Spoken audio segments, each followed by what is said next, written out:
Well, the talk of the town right now is sitting right in front of me. So Polaris came out with 25s and then pulled a quick one and came out with a late release 70th anniversary XCR 9R. They did come out with an Assault 70th anniversary and an RMK. We do not have those. Bruce just got an XCR, and it's sitting in front of us, and it's really pretty. They did a really good job with it. I know you guys have probably seen it already. Maybe not in quite a video just as this, but I know it was in my Heydays video, just a brief kind of pan of it. So we decided to kind of dive into this, not just the 70th anniversary. We're going to do the XCR 9R as well, but we figured we'd start here considering this is sitting in a showroom and it looks just really good. So this rendition of the XCR was based off of a 97 Red Rocket. 97 Red Rocket XCR 440 or XC40? XCR 440. XCR 440. So that was the first year that we had an American engine. So leading up to that, everything we had was Fuji, and that year they made a 440 XC, and it was still a Fuji, and then they made a 440 XCR, which was the Red Rocket. It was color coordinated just like this. Just like this, yeah. And that was our first variable exhaust American-built engine. And it was quite an engine. We had to do a lot of work to make it go. But yeah, I mean, I was looking at the chassis from then, and compared to today, this snowmobile is such a better snowmobile than that one was. Progression. Yeah. I mean, the shocks were Fox gas shocks. They were internal floating piston shocks. They actually had a hose with a reservoir on the rear shock. No clicker on anything, not even the one with the can. But it was, and then the motor it was the first time that Polaris had built a 440 American engine, because that year was the first year that there was, we had a 700 that was only RMK only. And because I had one that year because I built one in a short track. Right. Yeah. But so that was only 2 American engines. If you guys have been around for a while, Bruce and I have had a 9R in a short track the last 2 seasons. Yeah.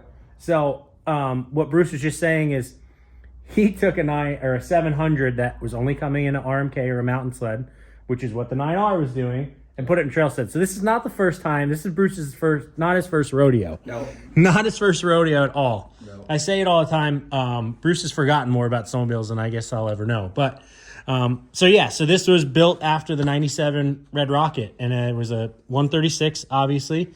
And this is just how it came. Just like this. Yeah, no options, no nothing. It has for options is it does come with an RCA jack for heated shield. It is 7S. Tether as on the other XCR. Yeah. And then 135, 136 track. And it came standard with these handguards. I think these are lighted ones. And a Century front bumper. And I mean, it is a really, really good looking sled. They did a great job with the livery, as some would call it. I call it graphics, some call it livery, but super, super cool sled. For someone that is super nostalgic. Yeah. It is really, really cool. Yeah, I mean, badges. The plenty of people do that, wraps, that are vintage looking and they're cool. And this is already like that. Yeah. The paint on this though that people don't see unless they come in is it has a lot of fleck in it. Yeah. Yeah. This light is shining really good on this slash right here. Yeah. So full painted body panels. Yeah, they did a really, really good job. It looks fantastic. And in 30 years, I'm going to look back and see who's got one sitting in a barn somewhere. Yeah. You know what I mean? I'm sure you guys did that way back when. No, yeah. For like a 50th anniversary or something. Yeah. So super cool. We're going to get more into the 9R deal and just the XCR in general. We're going to move over to the shop though and do it on a standard XCR, one that you could have snow checked. Yeah.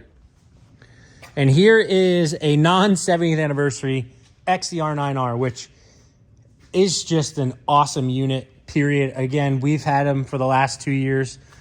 We wanted to jump the bandwagon or jump the tracks on that one and kind of get ahead of the band on that. So we did have 2, just so much fun, super responsive, tons of torque. I call it a light switch. That's what I like to use. It's a race car term. It's either on or it's off. I mean, it is right there when you want it, when you need it. Fun coming out of the corners, corner to corner, ditch bang and stuff. Very, very, very fun. So, and then they came out with it this year. So we have an XCR 136. You could get 136, 128 in an XCR. Yeah. And a lot is more leaning towards 136. We've been seeing that trend here now for quite a few years. Definitely. I was definitely the shorter track guy. But after these 2 years of building these 136s, I still do have a 128, and I'm still going to run that this winter along with my 136. But it's amazing, the sleds have so much power now, and they handle so good. It just gives you that more, maybe just a little bit more planted feel than the 128. But because again, a lot of the trails that we've been going to have been a little bit more open. We haven't had, last year we didn't have the ability to go into nice tight stuff. Right. Which, yes, okay, 128, is probably going to be a little bonus there. It's a great combination. And with that motor, like you say, the response, it really makes the sled feel like it's lighter than, it already is light. Oh yeah, for sure. Just moving the sleds around in here, the sled is just, it's so much more manageable than the old days. But with the power, the more power just makes the sled feel lighter. Yeah. And that quickness does. Yeah, and it does. I mean, it is, there's a lot down low. Oh, yeah. There's a lot. When you push this fun flipper, even just a wee little bit, it's going somewhere. Yeah. So, and then you have it on the XCR platform, which we've talked about a bunch, but if you guys are just kind of checking in here, thinking about maybe making a switch over from a different manufacturer, this is your ultimate trail ditch banging monster. This has got the suspension you want. It's got the chassis you want. It's got a little bit stiffer springs up front, stiffer springs in the rear. 2-inch body shocks, which again we've talked about before, but if Bruce kind of wants to get into that, what's a 2-inch body shock, Bruce? 2-inch body shock is commonly now the upgrade to anybody's stuff is going from 1 3/4 to 2-inch. So this is the diameter of the tube itself, and it doesn't seem like a lot. You're only talking 1/4 of an inch in diameter, but the whole thing is volume of oil. And volume of oil, you can't beat having more in there, and then the piston's bigger, so the valves can be bigger. So it gives us a lot more options to be able to change that valving and to your personal needs. To your preference. You can make it stiffer easier. You can make it softer easier because you've got those larger valves to work with to make them. You can just do so much more in this shock than you can in an 1 3/4. Right. It really makes a big difference. So you have a few different pieces on an XCR. You have different handlebars with a full hook on one side, which again, very usable. Jumping from one sled to an X. If you went, XCRs in the background. So if you went from an XCR, an XC to an XCR. It's like, wow, you'd never think that little bar hook does that much, but it really does. Little things there, couple different things in the rear suspension, a few stronger parts. Yeah, you go to the solid blocks. These are the transfer blocks that we've used for years.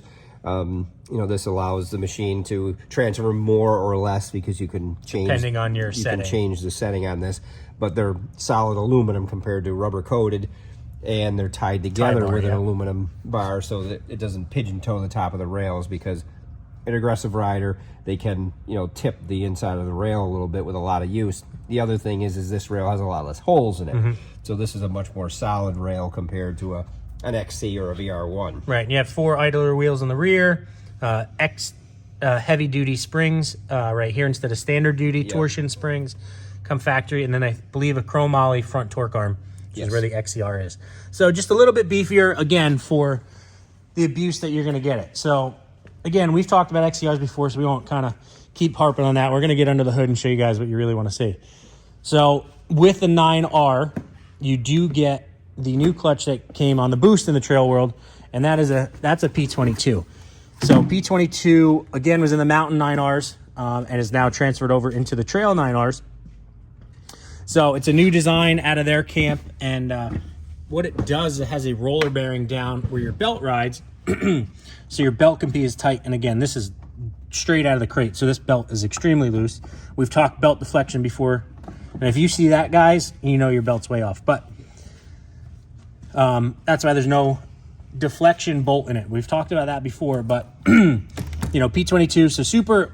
I'm interested to see what this feels like and get on one, from the factory, go from there. But Bruce is taking the hood off, and there is the infamous or famous, whatever way you want to call it, blue cylinder head. So that's how you know it's a 9R, not to mention that the big giant 9R in the pipe. Mm-hmm. So what is a 9R, Bruce? 9R is 88 millimeter bore compared to 85 millimeter bore on an 850. The nice thing about these motors is 650, 850, 9R. They're all 74 millimeter bore or stroke. 74 millimeter stroke. Basically the same crankshaft, except these are a little bit lighter as a 650. The 850 crank is just a little bit heavier, but 88 millimeter bore, as I said, compared to 85 millimeter bore on an 850. So, but with that being said, the head has a much tighter squish. So how close the piston gets to the head, say, is much tighter than an 850. Because of the larger bore, they get away with that. There's a little bit different reeds, and all that stuff makes the difference of making this sled very responsive. So this is a factory mod, is what they're calling it. Yeah, it is. Yeah, this motor, when they were using it out in the mountains there, Jack Struthers, when he started fooling around with a 900, he was doing it because the people that didn't want a turbo, and they wanted to stay natural because they wanted that response. They wanted to be able to pop out of that snow a little quicker than a turbo. Doesn't have quite the legs of a turbo, but it was all what people wanted. Well, he built these for quite a while, and it was very good success. And now here it is. Mm-hmm. We have it. Yeah, so it's, again, it's 650 crank, so lightweight rotating assembly. I think it's a lightweight flywheel on these too. Yep. So, again, and rotating mass is, it's a big... Yeah, it is a big thing. Big thing. Yep. So that's where you get your quick revving, your quick spooling, whatever you want to call it. But yes, in a trail sled, these things, again, are a ton of fun. If you go back in my videos, you'll see all the ones the couple we did. Actually, there's 3 of them because you had 2 last year. Yeah. And, we took this base sled with a 9R in it and went and won against snowcross sleds last year too. Yeah, when we climbed that hill, this thing, the one we built, was flawless. Yeah, flawless. Yeah, it was awesome, fantastic. So, very cool to see it come as a factory option. So, you guys as the consumers can jump in and snow check one and get your hands on one because they are a lot of fun. Yeah, they are a blast. So, big kudos to Polaris for seeing what the people wanted and giving it to them. Yeah, it is. It's a great combination. Yep.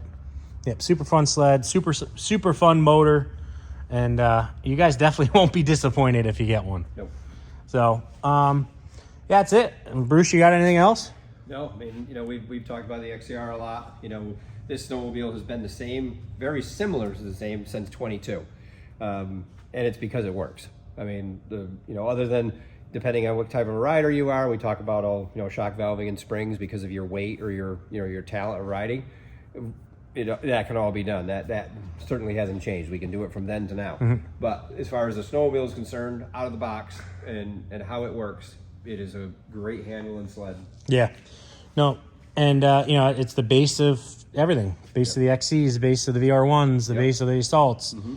So, again, kudos to Polaris for putting this combo together. Listening to what this one said and what that one said, and just taking them and gluing them together and giving you guys again the option to have one. So tons of fun. I'm excited for anyone that did order one to get on one and try it. Again, we were spoiled the last 2 years. We had them. We enjoyed them. We put, between the 3 of them, probably, not great winners, probably 3,000, 4,000 miles between the 3 of them, give or take. Yep. Yeah, between, give or take. Yep. And they are fun. It's a lot of fun. It does. It feels like a snowcross mod with twice the horsepower of a snowcross sled. Yeah. So, super excited. Let me know if you guys did get one, what colors you got. You know, I'm always interested. I'm always here to help. Any questions, comments, concerns, if you guys want us to go over something in more detail, you just let us know. We're here to do it. But that's an XCR 9R, and that's going to do it for this video, guys. Make sure to like, make sure to subscribe, and we'll see you guys in the next one.